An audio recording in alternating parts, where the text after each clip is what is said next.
Hello, Leo, and welcome to your reading for the week of February 6th through 12th, 2024. This is a reading for you if you are Leo Sun, Leo Moon, Leo Rising, or have some other significant Leo placement in your chart. If you are new to this channel, welcome. I hope this reading resonates with you. If you find that it's not really resonating, then definitely check out the reading for, especially if you're a Leo Sun, definitely check out the reading for whatever your ascendant or moon sign might be. That might be more accurate for you. And same if you're returning to this channel, and of course if you are returning, welcome back. It's good to have you here again, and I do hope that this reading this week resonates with you. The links to my website, my PayPal donation site, and also my social media are down in the description below. Oops, I got a card that's flown out already. The way I do these readings is according to an astrological spread. I use the cartouche cards, which are an Egyptian system. That is my first, that's where I base my reading on because I'm very familiar with cartouche. And doing the astrological spread, I can cover as many aspects of your life as possible. I clarify with a tarot deck, and this week the deck I'm using is the Angel Tarot by Travis McHenry. And I'm just pulling the last of the cards here for that. And then I will end, at the end, I will give a summary. I usually pull an oracle card, and this week I'm using the Fairies Oracle by Brian Froud. And, okay, let's see what we got here. We got two in the center. Okay, so Leo, let's see what we have for you this week. Let me be clear that this is, in fact, a general reading. And for general readings, I have, I'm going to cover as many aspects of each house as possible. But do remember that not all of them are going to apply to you. This is a general reading. To do more specific readings, I mean, you can, again, the link below in the description, you can reach out to me for a more individualized reading if that's what you would like. But for this, I'm going to be trying to cover as many bases in each house as possible to try to cover the situations of as many people. So take what resonates, leave the rest. Okay, first house is Aries energy. This has to do with your personality, how you present yourself to the world. And you have the Chariot with Nephthys. Okay. Now, both of these are number 7. Okay. So number 7 somehow is important to you right now. Chariot is about taking control, moving ahead. But with Nephthys, there's a sense that there's still things to be uncovered. So you are definitely having a can-do, take charge attitude that people are seeing in you. But there's still something going on behind the scenes here. I still feel like you're keeping maybe, I don't want to say necessarily keeping secrets, but Nephthys would indicate being withdrawn, relying on your intuition, on your psychic gifts. I mean, Nephthys has strong Neptune energy attached to it, so I feel like there also may be just things that you don't know, but you may not, if you're having doubts, or if maybe you're just doing things based on intuitive knowing or on imagination, then you're not necessarily sharing this with other people. But we have this in connection with the Chariot. So I feel like you want to take this Neptunian energy here and you want to manifest something here. This is not, deal with what's imagination, and also what has to do, what the parameters are, what your limitations might be in a particular situation. Second house here, we have Taurus energy. Taurus has to do with your finances, has to do with your possessions, what you value. This is Venus energy. Okay, so you have Pyramid with the Fool. So Pyramid is a test situation, and the test here seems to be connected to the Fool, which would be a risk. So you are definitely trusting the universe as far as your money goes, and this may be a test that you're having. Now, Taurus right now, I mean, this again, you're a Leo, but Taurus, if you have strong Taurus in your chart, Uranus is in Taurus right now, and for those who are under that sign, there's definitely a whole lot of the Fool energy, and this actually is perfect expression of Uranus and Taurus.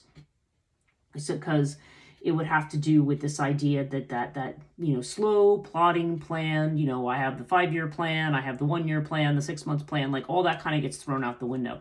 There's definitely the idea of a risk being taken, and kind of, this kind of initiation here with your finances. So I don't know. I feel like you're prepared to take a financial risk and you're weighing the challenges that you may have here. Pyramid does indicate good news eventually. So maybe there's a risk you've taken. Maybe you're not sure if this is going to go where you want it to go. And Pyramid was saying, in time it will, but it is going to be something that takes time.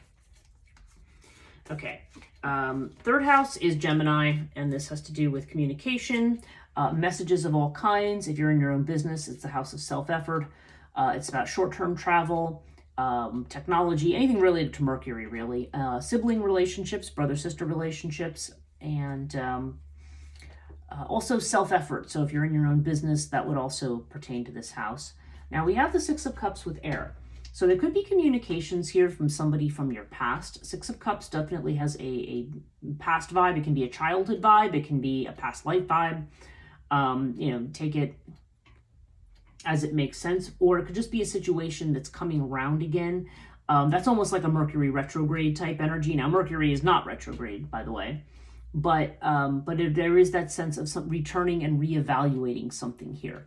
So I feel like whether this has to do with business, whether this has to do with family, or just a general message that you're getting, there definitely seems to be something coming in right now that's forcing you to revisit either a past situation or a past connection to a person.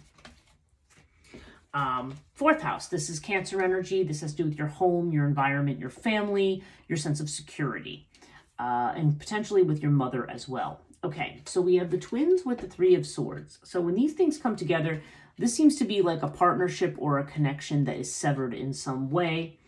Or maybe there's a sense that in a connection you are feeling isolated. So if this is within a home situation, this could have to do with a partner at home, could have to do with a roommate, I don't know. It could also have to do with family, because this is the family house, or potentially with the mother directly. There's definitely a sense here of feeling cut off in some way or isolated. So, so that's interesting. With the twins here, I don't know if I feel like this is saying almost like there's an energy of needing to connect or reconnect. Maybe that's why we have the Six of Cups over here. Maybe there's a family member with whom you've had tension or maybe been severed from for a while. And maybe the twins is saying, there's going to be this kind of reconciliation or getting back together again. Now that, if you say, well, no, that doesn't resonate, then there definitely seems to be the idea of feeling isolated in some way, and maybe what the response is here, whether it has to do specifically with your home, with a family member, or just with what makes you feel secure. Maybe there's a sense of needing to reach out to somebody and to connect in order to solve that. Fifth house is your own energy, Leo energy. This has to do with children, creativity, love affairs. Again, obviously, it's not necessarily going to be all three. It's not necessarily going to be all three. It can also have to do with leisure time, creative projects, things like that. Now you have Isis with the sun here. So this is actually really positive energy. The sun indicates that's the happiest card in the deck. It indicates warmth, things shining down on you. With the sun, I feel like so again, whether this has to do with a love affair, whether this has to do with the situation with a child, or whether this is with some creative project you're working on, there's definitely the sunlight here is good. This is positive news. This is moving in a positive direction. If there's been a lack of clarity on something, this definitely brings clarity. Now, Isis, again, there could be a mother energy here, so maybe this is somebody's child. I don't know. Could be connected with that. But Isis can also just have to do with a situation where you have to tend to it carefully, to nurture it, and persevere patiently. So, if that has to do with a love affair or with a creative project or something like that, then again, this would be saying this definitely bodes well for success, for overcoming difficulties, for seeing something clearly. And this may be telling you, again, that you need to nurture something and take your time with it in some way, and not rush things. Isis definitely indicates cultivating with care. There also could be a strong emotional component. If this does have to do with a love relationship, then this is saying, I feel like things are on the right track. But again, there may be a need to be patient and maybe to be compassionate to somebody if they're not, maybe not entirely maybe you've, I mean, it's not showing any kind of quarrel or argument, but if there are things about somebody that maybe you're just kind of like, maybe this is saying you need to be patient with that person in some way. Okay, sixth house is Virgo energy. This has to do with health. It has to do with things that you might be worried about, worry and anxiety. It can have to do with jobs, okay? It's the house of service, sometimes with domestic animals as well. Okay, so you have the Hanged Man with Osiris. So Hanged Man can indicate a situation that's at a stalemate. And with Osiris, yeah, this feels like a situation that is not moving or is just kind of staying still. Now, Hanged Man would encourage you to take a broader perspective on a situation. Maybe you even need to kind of stand on your head and look at it from a different way in that way. But there's definitely a sense of being stuck, and there may be some kind of a sacrifice that's required here. So if there's some kind of a worry here, this also could just be a worry about stability, but also a worry about being stuck or staying in the same place. Either way, there's going to have to be some kind of action or a new way of thinking or something new in order to move away from this. But the Hanged Man does bring enlightenment with that kind of a sacrifice. And Osiris would suggest being in a situation that is stable and where you have the resources and abilities to do what it is you need to do. If this has to do with health, then this might be a situation where, whatever it is that's going on. Like, okay, if somebody's trying to lose weight, for example, this could be indicating that things are kind of at a stalemate right now. So something else might need to be changed in order for that to change or to adapt. Okay, let's look at the seventh house. Seventh house is Libra energy, and Libra has to do with marriages, legalized partnerships of all kinds. If you're thinking about the prospect of marrying somebody, that would definitely be part of this house, or having a long-term relationship. This has to do with legal bonds in particular. Okay, and Seth is here. So some of you could be having spousal issues or issues with a business partner. Maybe there's somebody who you have been involved with over here, because we do have the sun here, but maybe there's problems, obstacles to something long-term. Now you have this with Lotus. So I feel like this is concern or worry about a partner or about a situation. And this is really telling you not to worry. We have the Two of Wands here. So yeah, there's definitely a sense of tension here. And the Two of Wands, I feel like, is, the idea that, again, it's weird because it's kind of like the Hanged Man here. It's like somebody needs to make a move. Or, you're kind of in the initial or preparatory stages of something, and it's not, and now it's like time to try to break that and move ahead. So I feel like whatever's going on here in the seventh house with partnerships, if it's somebody who you're interested in and it's not going anywhere, then yeah, there's definitely like a decision that somebody needs to make. If this has to do with business partnerships or if you already are married, then there could be a situation where, yeah, maybe you're worried. Maybe you're worried about your partner or about something that's going on with them. And again, there's definitely the strong energy of decisions that need to be made about something to move ahead. So take that as it resonates, but it's going to be different depending on your situation. Eighth house is Scorpio energy, and Scorpio has to do with transformations. It has to do with other people's money, sometimes with esoteric matters. And yeah, we have the moon with both. So that's definitely a strong karmic vibe. And strong message that comes through with these two together is that things are not clear right now. With the moon, this is Archangel Gabriel. There's definitely this idea that things are not... moon has to do with following your intuition. And it's interesting because I feel like, yeah, like you have Nephthys in the first house. Like, I just don't feel like you're clear on where things are going right now. But Thoth would be saying that is because everything is now in divine time. Like, you can't, things are going to happen in the time that they're supposed to happen. So you just need to go with the flow of things, and you need to follow your intuition. Because right now, I feel like the facts that are in front of you, like, yeah, you've got this kind of stalemate here. And even in the relationship house, you've got a stalemate. So whether this has to do with a job, whether it's to do with your health, whether it has to do with a relationship, or just something else you're worried about, everything is getting sorted in its time, but you don't have a clear picture yet. That's a very... It's a clear message about a lack of clarity right now. But that's what's showing up here in the eighth house. But with Thoth here, there's definitely spiritual healing on tap, and there's definitely a sense that there's some bigger thing going on behind the scenes that's at work here. So try not to worry about that.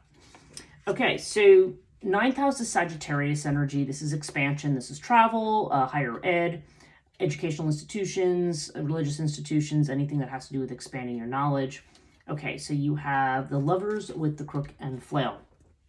Okay, so again, Lovers has this idea of choice, and the fact that I'm seeing the Two of Wands over here, maybe you're choosing between two people, maybe you're choosing between, so for some people, okay, the fact that there's Seth here, this could have to do with a divorce or a legal matter connected to a divorce or an ex, because Crook and Flail does have to do with legal matters in this house as well. And with the Lovers, I don't know, it could also just be a choice or decision that's going to be made. This can also indicate higher learning, higher knowledge, or authority. So you could be becoming an authority on something. Maybe you're going back to school. This could just be telling you to be more confident in a particular situation. This could have to do with long distance travel. Maybe there's a promotion or an opportunity or something like that.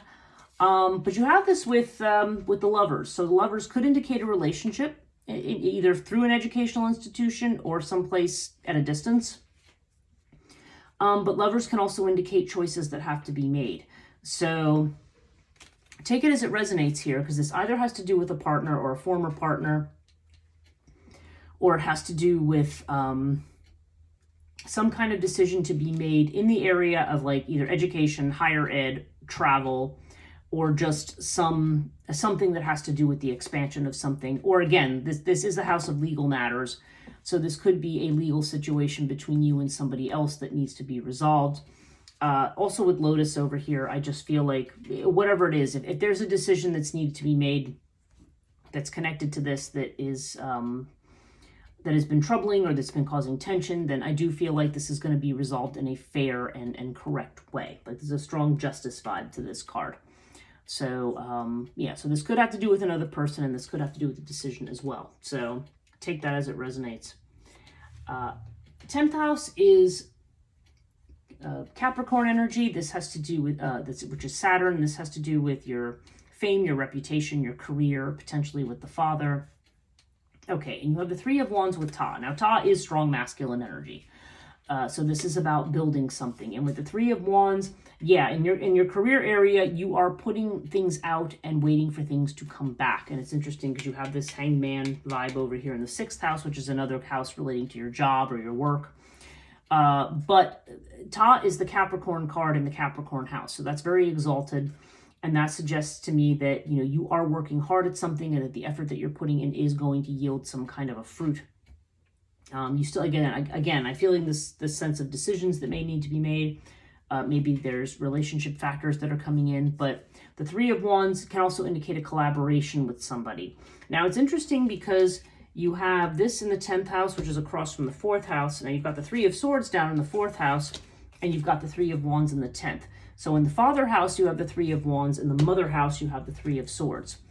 So that's very, very interesting to me. So I don't know if your father or a masculine relative or somebody like that is going to be somehow connected to what you're doing, and that this may be the place, the person or the place that allows you to move ahead, or whether this is just a general collaboration with somebody, perhaps a man or somebody who male identifies with Ta here as well, because Ta is a very strong masculine vibe, this too, and a positive masculine vibe, not a negative one by any stretch.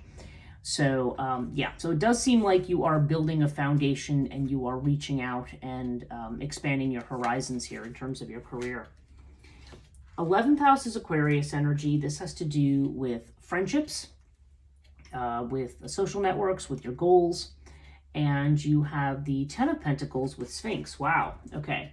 So Sphinx has to do with secrets, things that you're keeping to yourself, things that you're waiting and seeing what's going to happen. There's a strong element of secrecy here. So either there's a friend who's been holding things back from you, or you are holding back. The first thing that jumped in my mind is that you may be holding information back from somebody else. And with the Ten of Pentacles, this has a lot to do with legacy. So this may be money that's coming from family. Maybe that's why you have the Three of Swords down here. Maybe there's somebody in your family who's, upset that you're getting money. I don't know. Maybe that's why you're keeping things secret. The Ten of Pentacles has a strong family vibe and has a strong money vibe. If it doesn't have to do with family, there's definitely a chance here to complete and to achieve your goals and to have financial success and just other success too, and other security. But there's something connected to that you are keeping to yourself right now, or that maybe somebody else is keeping to themselves. So again, this is in the house of friendship and also in the house of goals. So again, I feel like that's going to be different for everybody, but take that as it resonates.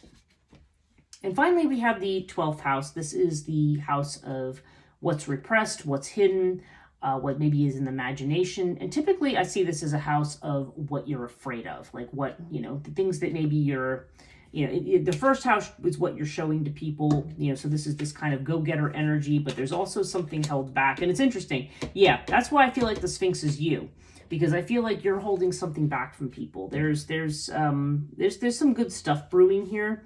I mean, you've got the Sun over here in the 5th house, and then opposite in this house, you've got this 10 of Pentacles. So I don't know. There's definitely some good stuff going on. There's just some collaborations. There's definitely moving ahead. And even in the areas of uncertainty, it feels like you're being steered in the right direction. But your fears here, okay, you've got the 4 of Pentacles with Ankh. Now, this could be a life or death thing. So maybe the 3 of Swords here. Maybe there's worry about a family member. Maybe there's worry about your mother, or about something going on there, where maybe 3 of Swords could indicate maybe a loss of that person. Because Ankh here can sometimes is a life and death card. And when it shows up in the 12th house, sometimes this could indicate a fear about that. But again, I'm seeing this as a fear. Whatever might be going on with that situation, I feel like that's in the hands of the universe. It's not something, the moon, it's not something you're going to know. So if that is something that you've been thinking about or that's on the table, that might be what that means. Now, Ankh does not have to mean that in the 12th house. Ankh to me is a very strong card of soul and healing the soul and connecting with the soul in the 12th house. Because the 12th house is about what's in this kind of amorphous space, the space of the saint or the madman, right? And to have Ankh here, this is a real strong indicator of the soul, of life, of passion, of what really makes you feel alive. And I feel like this is kind of in this hidden space right now, which makes sense with Nephthys in the 1st house. Now, but you have it with the 4 of Pentacles. So the 4 of Pentacles indicates a kind of, I don't want to use the term miserliness, but the 4 of Pentacles indicates you may be afraid to let go of what you have. You may be clinging very tightly to something, financially. Like you have the Fool over here with the Pyramid. I think maybe there's a sense of taking a financial risk, and maybe you're fearful and wanting to kind of just hang on to your stability or hang on to what you have. I mean, again, we have the Osiris and the Hanged Man over here in your workhouse. So I don't know. I'm feeling like you're thinking, I have to do something here to maintain what I have, or maintain my structure, or maintain stability. But really, it's what you let go of that's going to bring you to this point of transformation here that Ankh brings. Because Ankh is the potential to live life to your fullest, to be happy, to have love, to have a long life, to have happiness. This is there's definitely very, very strong soul expansive energy here in the 12th house with this card. So you do not want to limit yourself, okay? Now, overall, you have, you have actually 2 tarot cards with this. You have Urias. Yeah, this goes along with Thoth over here with the moon in the 8th house. There's surprises ahead. There's things that you don't have all the information yet, and things may not be what they appear to be right now. Now, in my experience, Urias is a very good card. We tend to be suspicious or anxious of certain things, maybe worried about certain things or certain changes. And Urias is saying, everything maybe you're looking at negatively, it's saying things are not as bad as they appear to be, or they're not what they appear to be there. Now, the other 2 cards you have are the 7 of Pentacles and the High Priestess. Okay, so 7 of Pentacles, it's just a case of not being there yet. You're waiting and seeing. And again, it's another 7. You've got these 7s in the 1st house. 7 seems to be a significant number. 7 and 8, because I'm seeing both of those numbers here. So we'll see if those are important to you. just kind of looking through here. And then you've got the threes, of course, that are across from each other in that one, in the 4th and 10th houses. But you have it with the High Priestess, which has to do with, again, that which has not been revealed yet. So, okay, the overall message here is whatever seems to be a problem, don't base things on what's apparent to you right now, because there's a lot more going on behind the scenes. You have a lot of energy here of, you have Sphinx, you have Nephthys, you have the Moon, you have the High Priestess. I mean, you have Urias. These are all the cards that are saying whatever's going on right now, don't panic, because, they're definitely, and I feel like this may be connected to finances, this may be connected to relationship for some of you, or maybe to your job. But there's definitely a strong energy here of, wait and see, because you don't have all the information yet. So, so this week may be a week that's a little bit of a test, a little bit touch and go. But I feel like you're going to be in for some very pleasant surprises. So just be patient with the situation that you're in right now. Okay, let's pull a fairy card, and let's see what comes up here. Oop. Okay. Yeah, you've got the bodacious Bodak. Okay. Yeah, and when this card comes up, this guy is a little bit of a saboteur, okay? This guy comes up when there is self-sabotage. In other words, he's trying to fix things, and there's all these little accidents, and he means well, right? But this is definitely a card of self-sabotage. So be very careful here. I think the lack of full knowledge that you have about a situation is making you doubt yourself, making you think that something is going to fail, or that something's going to go wrong. And this is kind of saying, don't let this guy take control here. You need to, again, I'm feeling very strongly here that you have to, even if you're in a situation where maybe you're feeling anxious, feeling like you want to take action, this is definitely saying wait for more information, because the way you may be seeing things right now, what you might be paranoid about, is not the way it is. So give things a chance to kind of play out before you jump ahead, whether this is a relationship, whether this has to do with money or your job, whatever it is. I feel like once you have more information, you're going to see that you are in a much better position than what you think, because there's a lot of good stuff here. You've got the 10 of Pentacles, you've got the Sun. I mean, I just feel like you are on the verge of something very, very good here. You've got Crooked Flail here with the Lovers. There's a lot of good stuff coming in, and I think you are going to be taking charge of things, but I just think you're not there quite yet. So that's it for this week, Leo. I hope this reading was helpful. If it was, please do give me a thumbs up, leave me a comment if you choose, and do consider subscribing to the channel if you haven't already, and hit the bell notification so you don't miss a reading. These come out every Monday at some point. I mean, usually I try for Monday mornings, Eastern Standard Time, which is New York time, but sometimes they're late just because of technology and other stuff that goes on. So anyway, thank you so much for watching, and we'll see you next week.